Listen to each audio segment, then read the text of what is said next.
नमस्कार। JD institute में एक बार फिर आपका बहुत बहुत स्वागत है। मैं विवेक सर जेडी इंस्टीट्यूट की तरफ से आपका बहुत बहुत तहे दिल से धन्यवाद देता हूं, जैसा आपने अपना प्यार बनाए रखा है हमारे साथ।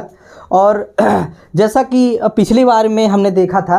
अच्छा, एक चीज़ और है, लोग फ़ोन करके और मैसेज करके कह रहे हैं सर जो है क्या करें, सुपर टेट लग गया है, जैसा कि अभी पेपर आ गया है टेट का, तो उसके बाद लोग परेशान हैं। परेशान होने की ज़रूरत नहीं भैया, साइकोलॉजी के साथ आप चलते रहिए, जेडी इंस्टीट्यूट के साथ आप जुड़े रहिए, आपका लक्ष्य सुगम और सुरक्षित आप अपने लक्ष्य तक पहुंचेंगे, ये हमारा वादा है। तो जैसा कि उसी के आधार पर हमने आगे कुछ पढ़ा था अधिगम में, थार्नडाइक में। तो जैसा मंजिल के जुस्तजू में क्यों फिर रहा है राही, मंजिल के जुस्तजू में क्यों फिर रहा है राही, इतना अजीम बन जा कि मंजिल तुझे पुकारे। तो कहने का मतलब कि मेरे साथ आपको मेहनत करनी है, पढ़ना तो पड़ेगा ही, लक्ष्य को पाना है तो पढ़ना पड़ेगा। तो इतना अजीम बन जाओ कि लक्ष्य आपके पास चला आए, परेशान होने से कुछ होना नहीं है, ठीक है। बस खाली पढ़ते रहो और दिल लगा के पढ़ो, बाकी हम आपके साथ हैं और कोशिश किया जाएगा। भविष्य के आगामी अध्यापक आप ही हो, डिग्री है तो अध्यापक हो। तो चलिए आगे चलते हैं। हमने अभी इसके पहले एक चीज़ और है मित्रों, हमें अब जैसा कि हमने आपको बताया था कि हम आपको साइकोलॉजी का वो गूढ़ रहस्य देंगे, जिससे कि आप 30 में 30 लगभग भगवान करे कि आप पा जाओ। मेरी कोशिश भी रहेगी कि 30 में 30 का आप नंबर क्रैक करो।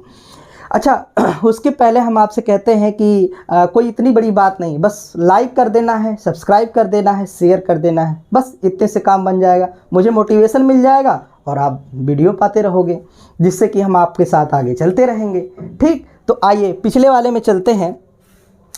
थार्नडाइक के नियम को आपने पढ़ा। थार्नडाइक को मैं थोड़ा सा डीप लिया हूँ, ताकि थार्नडाइक के वो छोटे छोटे जो वीडियो हैं 10-10, 15-15 मिनट के, उसको आप देखेंगे तो आपको कॉपी कलम और सब चीज़ें कुछ भी उठाने की ज़रूरत नहीं, खाली कान खोल के सुन लेना। इतना तो आप पढ़े ही पढ़े हो, सुपर टेट की तैयारी कर रहे हो, कोई मजाक थोड़ी है भाई, है ना। अरे भाई 35 से 40 हज़ार रुपये वेतन उठाना है तो इतना पढ़ना लाजमी है ना, क्योंकि कॉल वेटिंग में आदमी है, ठीक है। आगे चलते हैं। 17,000 वैकेंसी है मित्रों, 17,000 वैकेंसी में जानते हो कितने लोग बैठे हैं? कई लाख लोग बैठे हैं, संघर्ष है तूफानी, ठीक। तो आइए आगे चलते हैं। थार्नडाइक के सिद्धांत के कुछ मुख्य सोपान, अभी हमने उनके नियम पढ़े थे, प्रयास एवं त्रुटि का सिद्धांत पढ़ा था, उसमें कुछ सोपान है जिससे कि एग्जाम में क्वेश्चंस बना सकता है ना भैया, कुछ क्वेश्चन बना सकता है। जैसे कि सोपान से क्वेश्चन बना सकता है। सोपान में क्वेश्चन कौन सा बना सकता है पूछेगा? लक्ष्य, थार्नडाइक ने जो बिल्ली पर जो नियम बताए, जो थार्नडाइक ने बिल्ली पर जो अपने सिद्धांत को बताया, उसमें से कौन कौन से कुछ सोपान निकल के आए वो देखिए। एक लक्ष्य, मानसिक स्थिति का ठीक होना, लक्ष्य प्राप्ति में बाधा। भाई हमने कहा था भूखी बिल्ली है, उसको एक डब्बे में भर दिया गया था जो ट्रांसपेरेंट था, बंद कर दिया गया था और वह अपने पैर को आकस्मिक ही इधर उधर मारती है, अंततः वह एक सटीक बटन पे जिससे वह दरवाज़ा खुलने वाला होता है उस पर पड़ जाता है। तो बाधाएं थी ना लक्ष्य की प्राप्ति में। भाई बाधा, जब भी आप लक्ष्य की तरफ बढ़ोगे बाधाएं आता रहता है। कैसे आपके सामने बाधाएं आ रही हैं? अब सर क्या करें, इधर चुनाव का 2 महीने का डेट पेंडिंग में डाल के आगे कर दिए, उसके बाद फिर सुपर टेट की वैकेंसी लगा दिए, हाय अब क्या करें? कुछ नहीं करना है, बस पढ़ना है। फिर आगे है प्रयत्न या प्रयास, ये तो बार बार पूछता है, बताने की आवश्यकता ही नहीं। आकस्मिक सफलता, बिल्ली ने हाथ पांव मारे, आकस्मिक सफलता हाथ में लग गई, थार्नडाइक का नियम, ठीक। सही क्रिया का चुनाव, सही क्रिया का स्थायीकरण, सही क्रिया का चुनाव और सही क्रिया का स्थायीकरण। फिर उसके बाद इसी के अनुरूप ही यह जो क्रम आता है, किस प्रकार से अधिगम पूर्ण होता है, अधिगम के नियम के अनुरूप, वह यह एक क्रम है जिसे पूछेगा किसमें? टेट में, एस्टेट में, ठीक। तो बने रहिए। अब देखिए मैं इसको प्रूफ करता हूँ, हालांकि सोपान में डायरेक्ट भैया ये नाम पूछ लेगा और कुछ विशेष बताने की आवश्यकता नहीं है, लेकिन फिर भी कार्य का लक्ष्य ज्ञात हो। जैसे कि ये लाइन लिखा हुआ है, कार्य का लक्ष्य ज्ञात हो, कार्य का लक्ष्य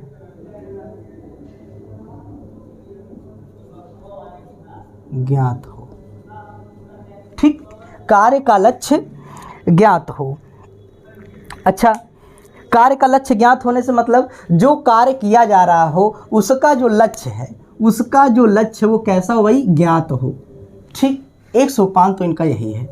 बिल्ली को जब जार में बंद कर, इसके पहले मैंने बहुत समझाया है तो बार बार वही समझाने की कोई आवश्यकता नहीं है, भूखी बिल्ली को।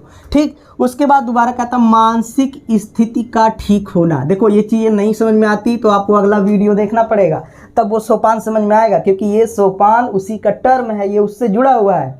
तो आप सोचो कि यही वीडियो देख के पूरा का पूरा हलवा पा जाए, तो भैया ऐसा नहीं, इसके पहले वाला वीडियो आपको देखना ही देखना पड़ेगा, क्योंकि बेस वहीं से है थॉर्नडाइक का।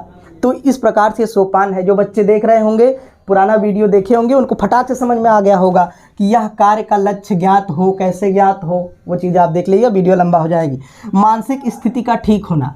मानसिक स्थिति का ठीक होना मतलब कि जिस पर अधिगम हो रहा है, जो अधिगम कर रहा है, वह उसकी मानसिक स्थिति कैसी होनी चाहिए भाई, ठीक हो। उसकी मानसिक स्थिति ठीक हो तभी अधिगम करने लायक है, अन्यथा लर्निंग किसी काम की नहीं है। पागल को आप सिखा सकते हो कुछ? बताओ हमको, क्या पागल को कोई व्यक्ति एकदम मेंटल हो, उसको कौन सा अधिगम करा सकते हो? गुम्बा लेके दे मारेगा सर पे, है ना, तो वो नहीं कराया जा सकता। तो मेंटली जो मेंटल है, मेंटल नहीं होना चाहिए, मेंटली उनका दिमागी तौर पे वह दुरुस्त होना चाहिए, मेंटल ना हो। ठीक है, आगे चलते हैं। लक्ष्य प्राप्ति में बाधा।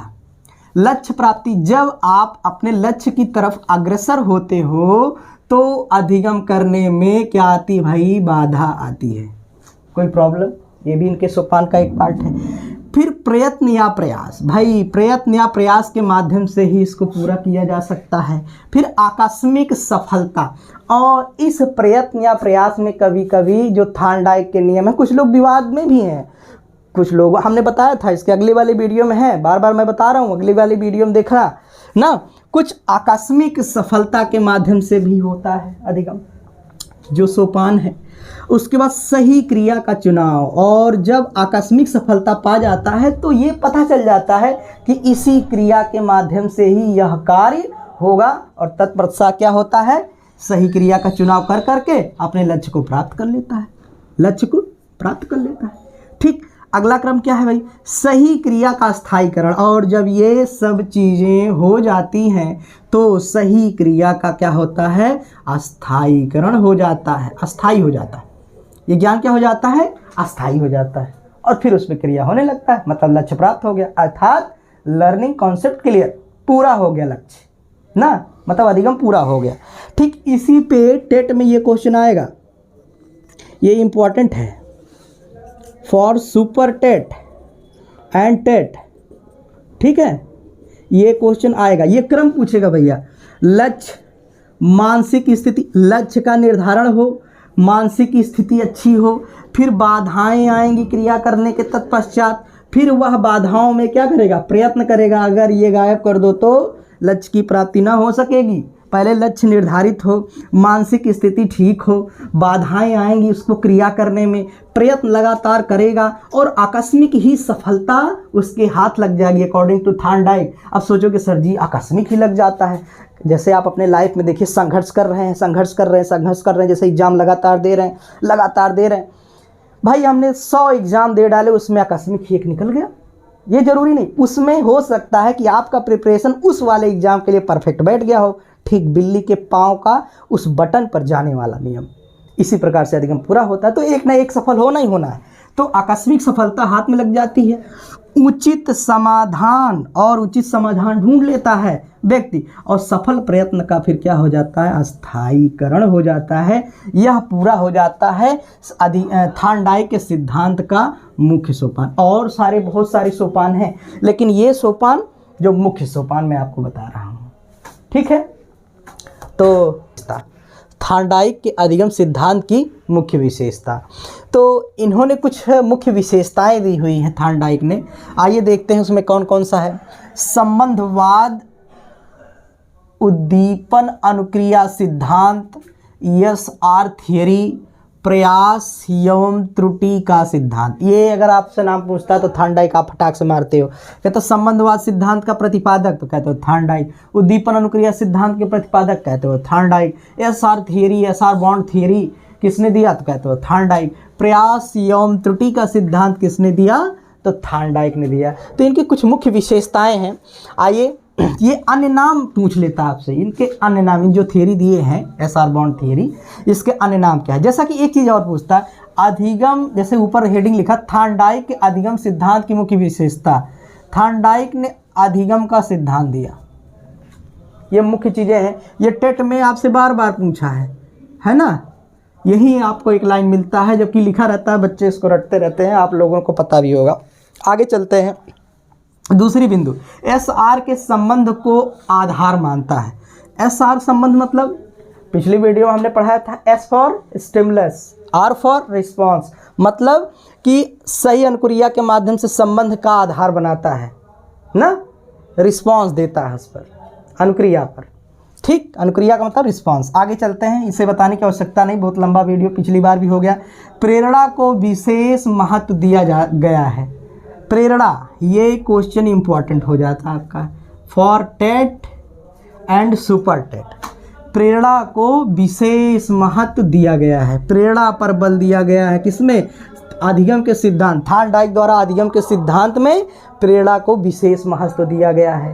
ठीक, एक चीज़ ये इंपॉर्टेंट है भैया, कर लीजिएगा आप लोग, देख लीजिएगा, एग्जाम में मुलाकात होगी इससे। यह संबंधवाद प्रक्रिया नहीं है, संबंधवाद प्रक्रिया नहीं है, बल्कि कैसी प्रक्रिया है? यह प्रत्यक्ष, गत्यात्मक, ज्ञानात्मक और एवं भावात्मक तत्वों का पुंज है। क्या क्या है भाई? प्रत्यक्ष, नोट निकालिए, कॉपी बनाइए, लिखिए नोट्स को, एक एक पॉइंट को लिख डालिए। ये सब क्वेश्चन आपके टेट और सुपर टेट में मुलाकात होगी, है ना, लिखते रहिए अपने नोट्स में। प्रत्यक्ष, अभी मौका है, लिख लो, बाद में हो सकता है वीडियो चला जाए, ठीक है, बाद में सोचोगे फिर यही पढ़ने के लिए फिर आओगे, इसलिए पहले ही कर लो। प्रत्यक्ष, गत्यात्मक, ज्ञानात्मक एवं भावात्मक तत्वों का क्या है? पुंज। क्या? अधिगम का सिद्धांत किसके द्वारा दिया गया? थार्नडाइक द्वारा।